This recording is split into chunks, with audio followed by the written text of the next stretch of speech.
Sebagai warga negara Indonesia, kita harus memahami Pancasila sebagai sistem etika.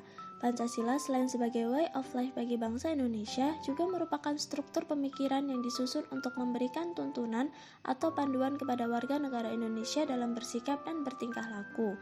Maksudnya, warga negara dituntut untuk mampu mengembangkan dimensi moralitas dalam dirinya, sehingga memiliki kemampuan untuk menampilkan sikap spiritualitas dalam kehidupan bermasyarakat, berbangsa, dan bernegara. Archibang mengungkapkan, maksimalkan kebaikan, minimalkan keburukan. Maksudnya, baik dan buruk itu akan selalu ada dalam kehidupan manusia. Godaan untuk melakukan perbuatan buruk itu akan selalu muncul tanpa memandang siapa orang tersebut. Terdapat dua istilah yang menunjukkan pemahaman terhadap konsep Pancasila sebagai sistem etika, yakni etika dan etiket.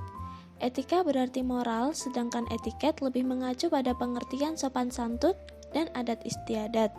Keduanya memang mengatur perilaku manusia secara normatif, akan tetapi etika lebih mengacu kepada filsafat moral yang merupakan kajian kritis tentang baik dan buruk, sementara etiket mengacu kepada cara yang tepat yang diharapkan serta ditentukan dalam suatu komunitas tertentu. Dengan demikian, Pancasila sebagai sistem etika dapat berarti suatu kode atau suatu kumpulan asas yang membentuk suatu keseluruhan yang konsisten, koheren, dan terpadu. Salah satu contoh perilaku yang tidak sesuai dengan sistem etika adalah bullying. Bullying didefinisikan sebagai segala bentuk penindasan ataupun kekerasan yang dilakukan dengan sengaja oleh seseorang atau sekelompok orang dengan tujuan untuk menyakiti dan dilakukan secara terus-menerus. Hal ini tentu saja tidak sesuai dengan sistem etika Pancasila, di mana terkandung nilai-nilai ketuhanan, kemanusiaan, persatuan, kerakyatan, dan keadilan.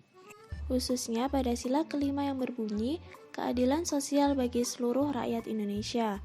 Bullying sangat bertolak belakang dengan keadilan sosial yang diterima oleh seseorang. Bullying memiliki banyak dampak negatif, salah satunya adalah korban menjadi tidak nyaman ketika berada di lingkungan saat dia dibully. Misalnya, bila orang tersebut dibully di sekolahnya, maka orang itu akan menjadi tidak nyaman untuk bersekolah atau bahkan takut untuk datang ke sekolah.